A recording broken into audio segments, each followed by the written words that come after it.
Hello and welcome to a Media Immersion Live. Welcome on this Sunday afternoon or evening. I hope you are all doing well. My name is Scott, and if you are watching this on live, please go ahead and put in hashtag live. And if you are watching this on the replay, please go ahead and put in hashtag replay so I know when you're watching this. Also, let me get some basics out of the way before I forget. We have our Advanced Comprehensible Input course coming up in about 2 weeks. We're at the beginning of May. It's 10 classes that's designed to go advanced. So you already are familiar with comprehensible input and using comprehensible in your classes, and you're consistently using it, but you want to look for some new strategies, some new techniques, some new ideas. So we've got that course here for you. And let me go ahead and put the information up on the... I can find it. Where did it go? There it is. So we've got our Beyond the Basics, and you can register.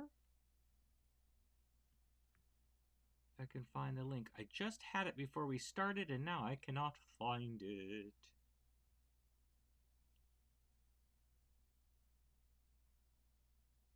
I'll just put it in the chat again. I apologize. It was there, and that's what happens when you do things live. So mm.us/beyond is the place where you can go. I'll put that up here on the screen so everybody can see. So you can go there and register if you'd like. For the thing, we start on May 2nd. We have a variety of weekday and weekend dates because Mother's Day comes in there and Memorial Day here in the United States. So we have to work around all of those. But if you're interested, that's the place to go, and you can read more about it. I also want to welcome James is visiting us here today. So thank you for being here, James. And with that, we'll go ahead and get started. So today we're going to be talking about creative writing and how to get those juices flowing to ignite that passion in your students. So we've got some strategies we're going to talk about today. And for those who are just tuning in, my name is Scott, and you are watching a Media Immersion Live, where we are all about comprehension-based instruction in the modern language classroom. Stay tuned. We'll be right back.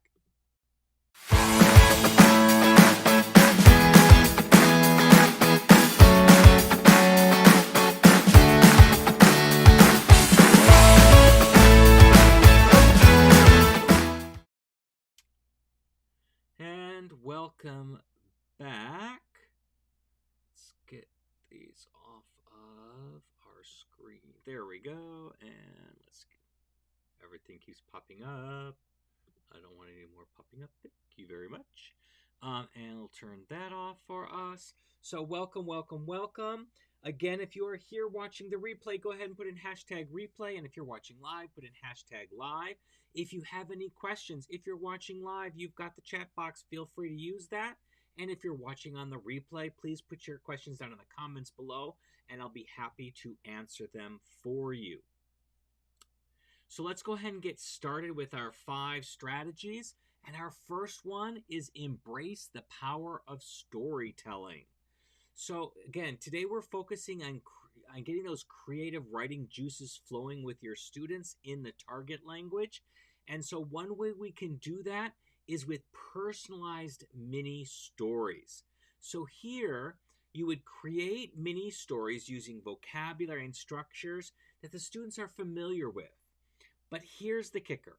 You're going to personalize these stories by incorporating students' names, interests, or current events. And this makes the content more relatable and engaging. So I don't know about you, but I've been teaching for quite a few years, and I have multiple classes. So personalizing for each class can be really, really difficult and time consuming. So I have my standard little mini script, my skeleton store. I call them my easy scripts. They use 5 sentences. They start with 5 sentences. The first sentence is the character. The second sentence is, oh no, there's a problem. The third sentence is the problem. The fourth sentence is a failure. So they try to solve the problem but fail. And then the last sentence is they try to solve the problem and succeed. So again, it is character, problem, failure, success. Those 4 steps. And then you add that one sentence in there in your target language. Oh no, there is a problem, to introduce the problem. So those are constant. So I have that written for my level 1s, for my level 2s, for my level 3s, for your advanced placement or your IB students. I have that, and it's consistent from year to year to year. But if I stick to that and only that, it gets boring. So I need to personalize it with my students' information. And so I have information that we have gathered as we've gone through a class and learned about each other that's in the back of my mind that I can add in, but I'm also soliciting ideas from my students. So if we're doing a written story, I will take the skeleton story that is the same for every level 1 class, for my period 1, for my period 2, for my period 3, but then I'm going to change the names out in some of the facts that don't change the heart of the story, but make it personalized for each of my classes. And that works really, really well to do that. In class during a live story, how do you do that? You asking leading questions. So for the character, I have an idea of a character in my mind, just in case my students don't come up with a good idea or an idea I can work with. 9 times out of 10, they can. So I introduce it by saying, we need a character. What kind of character are we going to have? And then we spend some time building that character.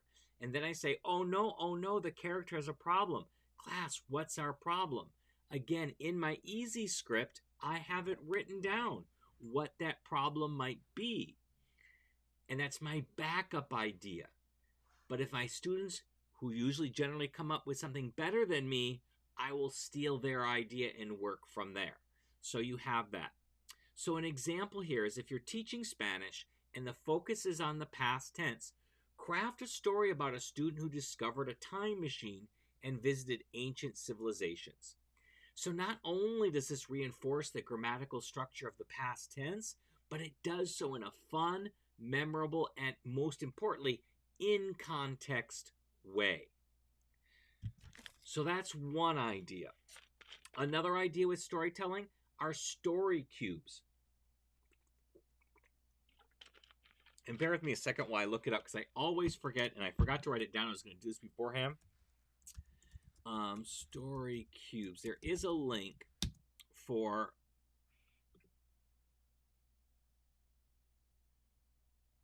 Yep, here it is. And I'll put that in here and share it. There. So there's the link in the chat there, and I put up on the screen. Just Google search, which is what I did, online story cubes, and it will generate an online version of cube ideas or pictures that kids can create a story from. So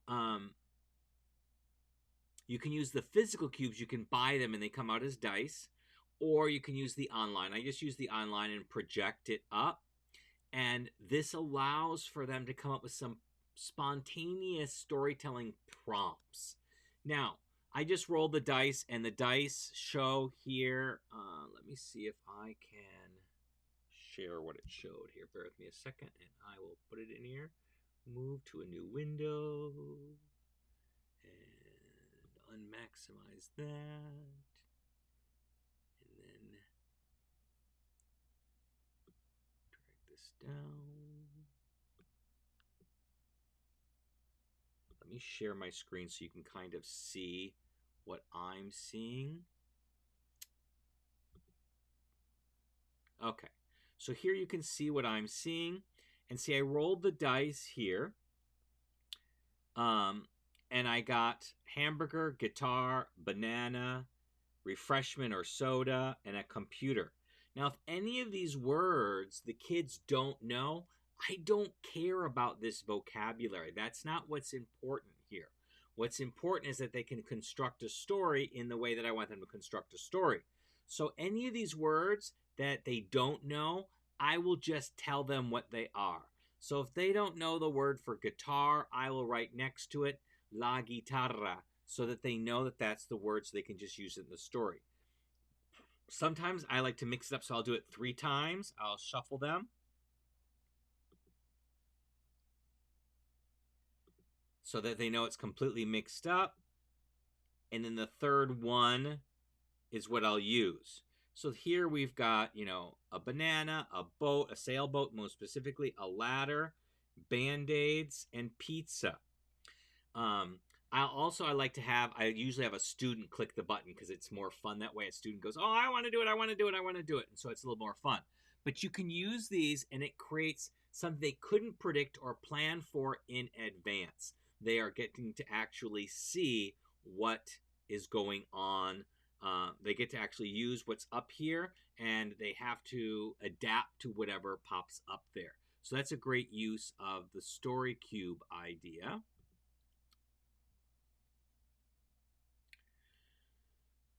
And so this brings the creativity right up to the top because they have to make use of whatever we have on the screen. And so, again, they're not being able to pre-plan. It is a proficiency type of an assessment because they have to use all of their knowledge to make some kind of sense of the pictures that are up here.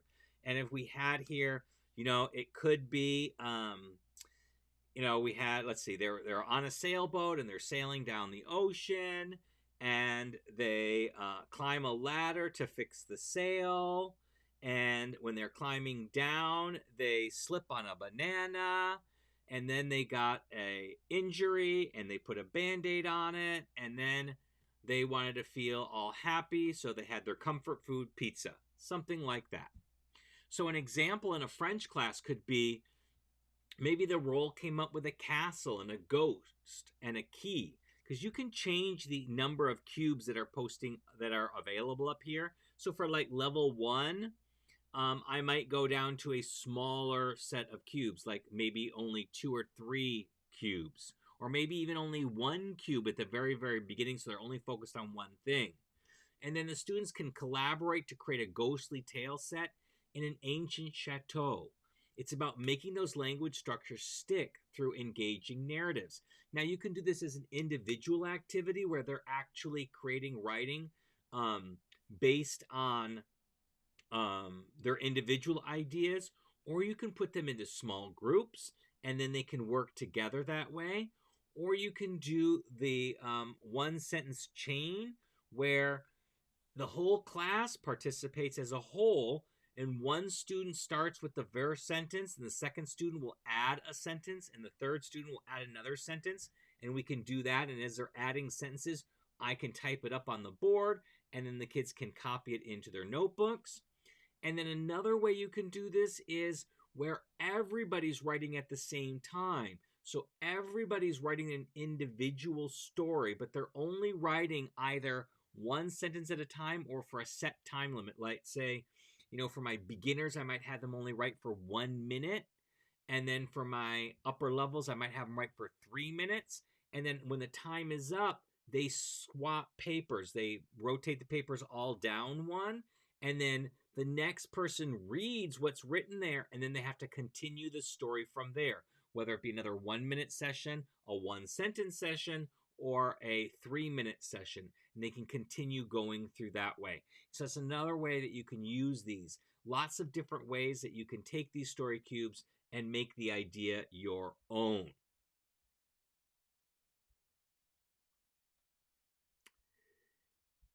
Next, let's talk about digital storybooks. Here, you can leverage digital tools to have students create their own storybooks. So platforms like Storyboard allow for visual storytelling, combining art with text in the target language. Some of these are paid apps, and so if you don't have the funds for that or don't do it often enough to make the money justified, Canva is another great option, and you can get an account free for you and your students just for being a teacher if you go to canva.com and register. Normally it costs about $100 a year, which is still very well worth it because I use it all the time to make things for my students, whether it be infographics or um, templates or storyboards or whatever I want. But kids can also do this, so they can make their own storybook. There are a lot of templates for them to get started with, or they can create from their own, and they can do that all there on free and then turn that in. Or you can still do the old fashioned where they create their own out of paper and staple it together or sew it together to make a book and do that. But it's a really fun activity for students, and it really can have them shine in showing off what they can do with their writing. So, an example would be after learning a vocabulary about the city and transportation in German, students can create a digital book about a character's adventure through Berlin using specific phrases and vocabulary learned in class. And so, that's another way, the different ways that they can express all of this stuff. Generally, I don't give them a topic when I have them do this. I just give them vocabulary and a grammatical structure I want them to focus on, because I don't want to read 32 of the same story. I want to read something else. I need something to be much more engaging for me as a teacher as I'm assessing these. So if you have any questions about the power of storytelling and the ways that you can implement, again, please feel free to put in the chat or in the comments if you're watching this on the replay, and I'll be sure to answer them.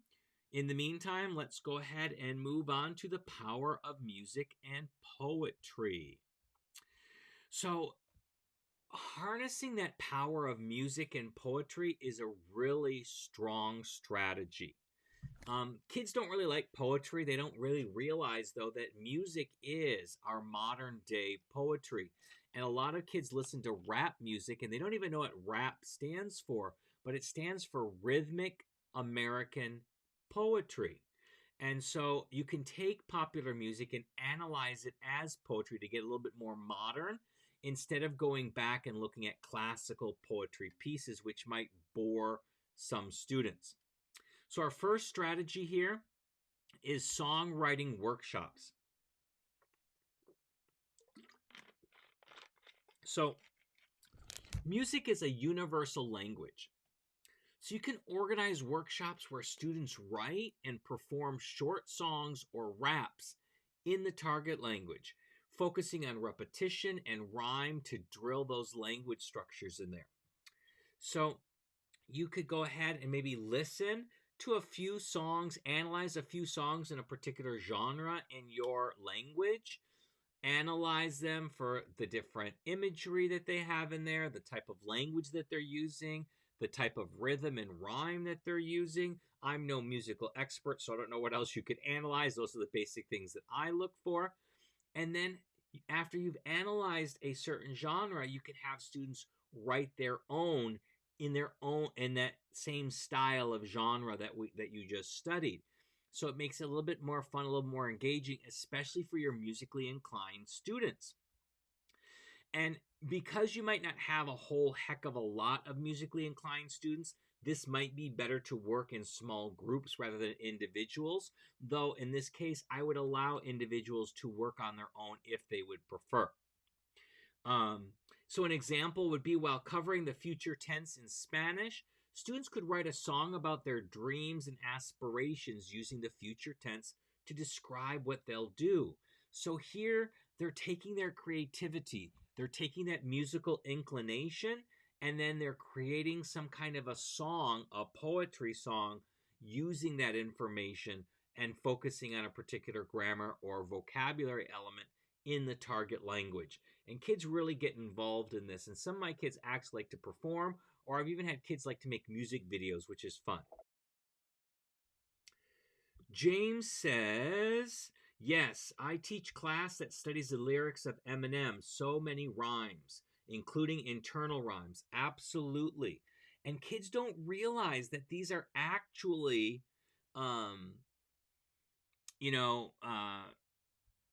poetry. They don't think about it that way. And so that makes it really, really interesting. And whoops, I don't know what happened there. Bear with me 1 second. Go back to where I was. Hit the wrong button. it makes it really, really engaging for them because you're still teaching them about poetry, but in a much more relevant way to them. Because, you know, just because we're using, Shakespeare as an example, most kids can't relate to Shakespeare. And so by bringing the modern type of poetry where music falls into that, it's really engaging for your students. Great job, James.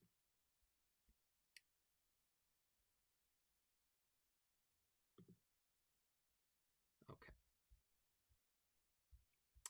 Okay, next we can talk about poetic devices.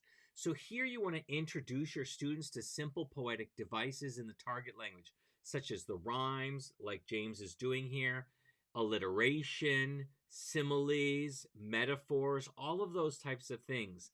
And then have them create short poems incorporating these devices using vocabulary from recent units. So here, the difference between this and what we were talking about before is before we were focusing on the language and not necessarily the poetic devices.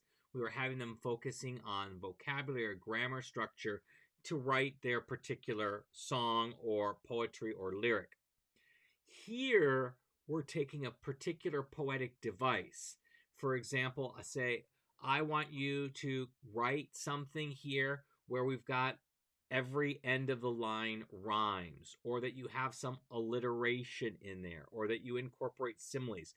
Don't mix and match these, it's too difficult. Pick one and have your students write in that one. If you want to include other ones, then do that in a separate activity so that they can do that. Um, and that way they can actually practice those individual poetic devices. So, for example, after a unit on nature and environment in French, students could write some like acrostic poems using the word nature, describing it using vocabulary and phrases learned. So it's a really easy thing that even a level one could do by finding words that use the letters of the word. And that could be a really fun way to do that and show them how to use different poetic devices. And lastly, in the music and poetry genre here that we're talking about, we have poetry slams. So host a classroom or school-wide poetry slam where students perform their original work in the target language. This is really popular in the rap world, where they can have, these battles. So it's the same kind of thing. It doesn't have to be dry poetry. It can be like a rap battle, where students are really engaged in it, but they're doing it in the target language. And this not only encourages creativity, but also builds that confidence in language use. And if you've been watching me lately, I've been talking a lot about confidence and how important that is to being successful and proficient in the language. They may have all the language in here, but if they lack the confidence here, they're not going to be proficient in the language. So an example here is in a Japanese class, after learning expressions that convey emotions and feelings, students write and perform haikus that capture their personal experiences or reflections on nature. So a lot of great ideas that students can use to incorporate music and poetry. And as I said, because music is kind of modern day poetry, they work really well hand in hand together. Our next topic is going to be incorporating the visual arts. So let's start with comic strip creations. If you teach Spanish, you're well aware of Senor Woolley, and Senor Woolley has been going all in on the graphic novels. And comic strips are just short versions of graphic novels. They're just much more brief. But kids really like them. And they're great because they combine visual context with textual context. So they go back, forth, and forth, and they incorporate humor. So kids really enjoy engaging with them. So you can use comic strip software or simple drawing tools to have students create visual narratives. Again, Canva is a great one for this. Powtoons is another one. There's lots of different tools out there. But generally, I like to use Canva. I have the free account as a teacher, and I can give out accounts to my students. They can log in and create their own creations and then share them with the class. And this allows for that integration of visual literacy with language learning. And you could even do this and put in a little bit more culture in there. Let's say you're studying some art types. You can have them create their comics in a particular art style. So all of their graphics will have to be like in an impressionist style or in a cubic style, something like that. And then they have to work a little bit harder to find things that incorporate that in there. But it's a really fun way for them to express their writing skills in a different way than just writing a story on a piece of paper. Here they get to add graphics, they get to make a funny story, they have a punchline. It's a lot more engaging for students and much more creative for them. So, an example could be in an Italian class, students could create a comic strip about a day in the life of a Roman gladiator. Here we're incorporating culture and history. Again, you don't have to do that, but that's another thing that you can do to bring the two things together. And it's a lot more interesting here to combine that comic strip idea with the historical information than just learning about history in a dry way. And then they can incorporate the past tense verbs and vocabulary about daily activities, but in a more authentic historical way. It's a great activity for them to do. Next strategy under visual arts would be storyboarding. So before diving into writing, have students storyboard their ideas. It's kind of like a visual outline to what they want to write. And this pre-writing visualization helps organize their thoughts and incorporates a different mode of comprehension. So I don't like to usually, when I have them do this, I don't like them to usually put text along with it. I want it to be 100% visual, only images, and the text will come out when they do the writing part of this. But it helps get them brainstorming and thinking new ideas, gets their creative juices flowing before we start. And you can have them do this again either digitally, or you can make like on Canva, you can make a blank storyboard template with maybe 4 or 6 frames depending on your student's proficiency level. You give that to them and they can work on that on a piece of paper, and then they can write from there. So it's another great activity that you can use. And in preparation for writing a short story, perhaps in Russian, they could write about a space adventure where students first create a storyboard outlining the plot of their story and then use key vocabulary and phrases to flesh it out on actual paper with their pencil.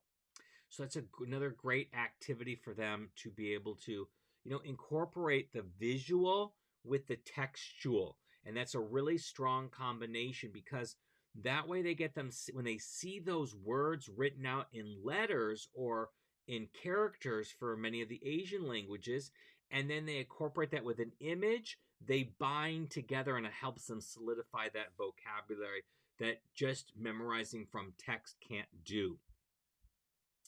Lastly, on the visual art idea, we can talk about art interpretation.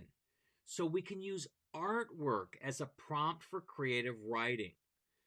Choose pieces that evoke emotion or tell a story, and have students interpret the scene and create a backstory or a continuation of the narrative in the target language. This is an incredible activity for kids.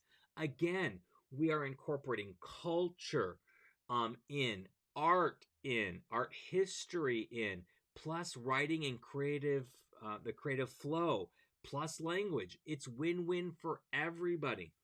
They can go ahead and you find a really provocative piece of art. It could be a statue, it could be a painting, whatever. You can have them use that. It could be even propaganda type art in there, which can really provoke a lot of information and maybe even a healthy debate about certain things. But go ahead, find some good artwork, and have students use that artwork. Start by having them, and these are different activities, but start by having them describe that art in the target language so they get more familiar with it, they see the nuances of it, and they're actually paying attention to all of the details. And then, if for lower levels, you might do this as a class where you talk about it, and then as you talk about it, you write it up on the board like a write and discuss, and then they copy it down into their notebooks. For your upper levels, you'll have them do it on their own. But then, once they have that background, they paid attention to the details. That was the whole point of that particular exercise. Now they can go ahead and create some kind of a story, a creative story from that artwork. And they can look at it and use those details to generate ideas, come up with a backstory, or tell a story of what's actually happening in that art right then and there.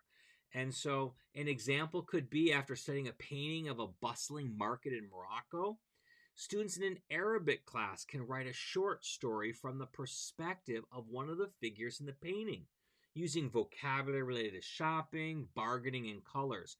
You can see there's all the different ways that you can use this to not only incorporate the language skills, but also the cultural skills in there as well.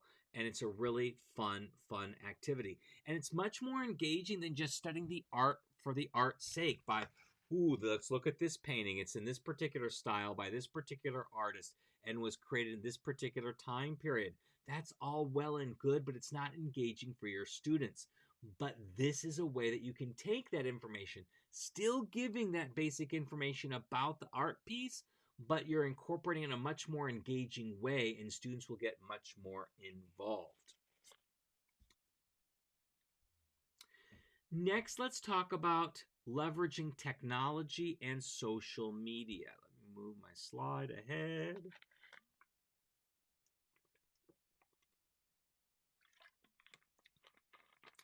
So the first technique you can do is blogging. So, let me caution you, when you do anything like these things online, you want to lock it down so it's not public. We don't want our kids being exposed publicly to the outside world. So there's lots of ways that you can lock down the blog. Some of the services use passwords to do that. Others, you can create the blogs. Like in our system, we use Otis as our learning management system. And in that system, you can create an internal blog right away. Other things you can do is something like flip.com, or you can create a wordpress.com website and lock it down, but just make sure it's locked down. So you can set up a class blog where students can publish their own stories, poems, and articles. This gives them a real audience and motivation to polish their work. So here, we can take all of the examples that we've been talking about today, because these are all written examples, and kids can then publish them on this blog. And you can make it accessible to everybody at your school so other teachers can see it.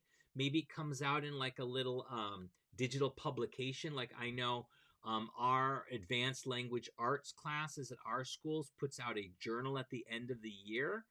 And they actually publish it on paper, but you can do it digitally, which is a lot less expensive. And you can put the different examples of students writing on it and share it with the school, with parents, and with the other teachers and students. Excuse me. An example could be students learning Chinese might maintain a blog documenting their journey, learning in the language, using short stories, incorporating new vocabulary and grammatical structures.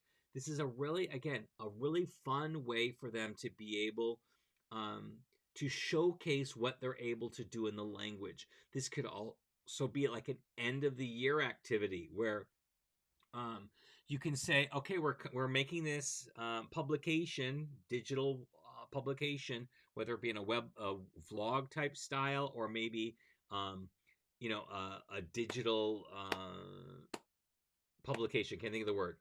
Like a digital book that they can see.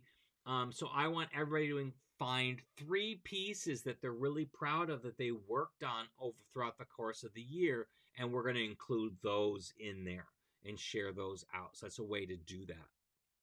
Next up are video diaries. So you can encourage students to create video diaries or short films in the target language. And a great, absolutely free app for this is flip.com.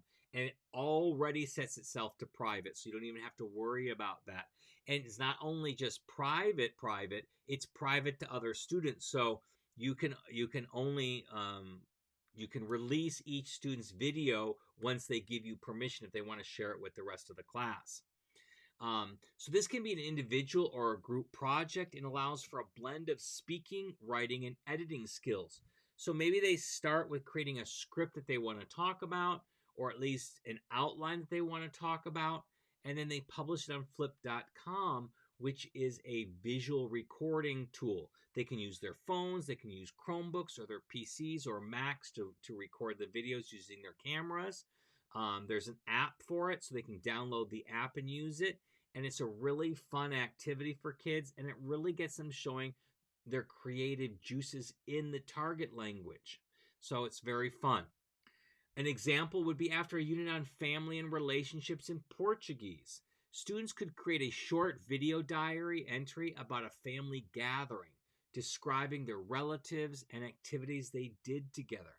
So it becomes just a fun activity. And again, if you're making a digital like vlog that we're talking about before, they can add this in there as well. Lastly, for technology, let's talk about social media challenges. So we all are familiar with those TikTok challenges, and usually they're very negative. They get kids in trouble or things they shouldn't be doing. But there's no reason that we can't turn it on its head and make it into something more positive.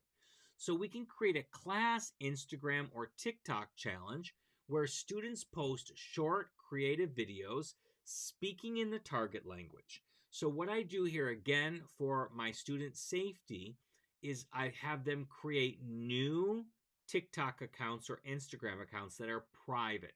They are not available to the outside world. And they can only let other students from their class in to be able to see these. So that's how we set that up. This will tap into social media trend because kids are already on social media and they find things that are fun, and it makes learning relevant and fun. So an example could be launch a hashtag challenge for your Spanish class where students post videos of themselves describing their dream vacation destinations using conditional tense and travel-related vocabulary.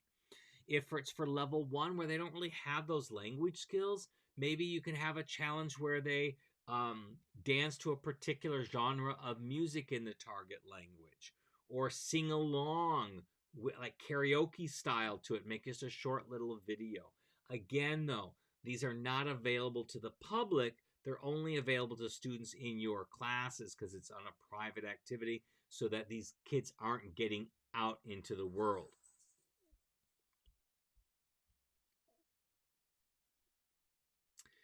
And our last topic for today is going to be fostering a culture of collaboration and feedback.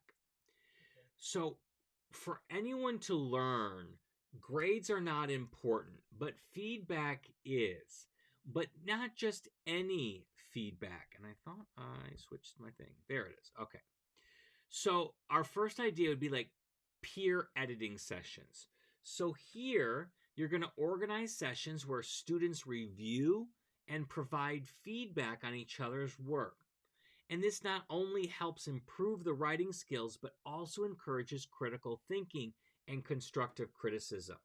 And one of the things I like to do is I arm them with the grading rubric that I would use to grade it, plus a checklist of things to look for. But again, we want them to focus on the positive. We are not here to destroy someone else's writing. Focus on the positive to help them improve. And an example in a French class could be, after writing short stories about adventures in Paris, students pair up to give feedback on the use of past tenses, vocabulary richness, and overall creativity.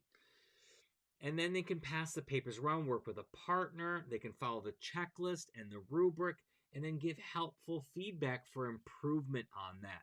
And lots of time, the constructive criticism or feedback students are more likely to accept it from one of their peers before they are from an adult, especially a teacher.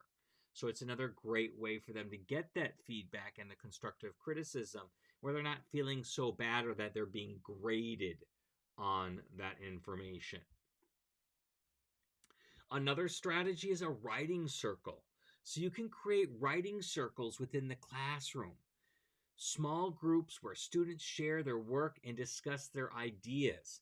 This builds that supportive community of language learners. Remember, we're focusing on the positivity. So each person can take turns reading their stories, and then people can discuss them, what's good about them, what they like about them, all the positive ideas. That's going to build that confidence. So the knowledge is what's on the paper, but these positive feedback, the positive comments will fill the heart, will fill that confidence level and make them much more confident in their language abilities. An example would be in a German class, students working on fairy tales can share their stories in small groups, offering suggestions and ideas to incorporate folklore elements effectively. So it's another fun way to be able to use that. And here in the German class, where you've got Grimm's fairy tales, it's also a cultural thing that you can put in there. And our last strategy would be collaborative writing projects. So here, use collaborative writing tools like Google Docs for students to write group stories or projects. This encourages teamwork and exposes students to different writing styles and strategies. And here you can do this in a multitude of ways, similar to what we talked about at the beginning today, where they can do this individually, as a class, or in small groups. So individually meaning that they could each write for a period of time or a few sentences or a paragraph, and then they change that paper, they give access to that paper to another person, and then they'll continue that story. Or in small groups where they're all working on one Google Doc together as a group to come up with a story. Or lastly, as a whole class. Oh, sorry. Don't know where that came from. Excuse me. Where the class comes up with a few sentences, and then you start asking individual students to add to that as a class, and we're all writing it down together. And our final example would be students learning Italian could collaborate on a mystery story set in Venice, and each student responsible for a chapter. This approach encourages creativity and problem solving, as they have to integrate their sections into a cohesive narrative. And so it's a really great way for them to strategize, to work together, to create something interesting and new. So there you have it. We have all of those different ideas. Let me know in the comments, which idea or ideas are you most excited about to implement in your classroom? Let me know. Also, if you are, if you've done something else that encourages creative writing, please share that in the comments below as well, so that we can all learn from each other. I love reading things that you guys are doing in your own classrooms. And as always, if you have any questions, please feel free to put them in the comments below, whether you're watching live or on a replay, and I'll be sure to answer them. And remember, we do have our Beyond the Basics course coming out. If you're interested, you can go on to Immediate Immersion. Let me here. Go to our website I'll put it back in the chat, .us/beyond. You can check that out and go online and check that out and see if that's something that you might be interested in. We'll be starting on May 2nd, and we have a variety of dates and times for our 10 different classes that this includes, and you can watch the replays if you're not able to watch live. So with that, I will say goodbye for today. I will see you next Sunday at 3 p.m. Pacific, 6 p.m. Eastern. I hope you got some great information about this. If you did, please feel free to like and subscribe. That really does help us out and gets more eyeballs on our, get rid of that, gets more eyeballs on our videos. We have a new video coming out on Wednesday, and we have 2 of our quick tips. We do quick tips every Tuesday and Thursday, so you can check those out. And then our main video each week is on Wednesday. I hope to see you there. And until next week, everybody have an awesome week. Talk to you then. Bye-bye.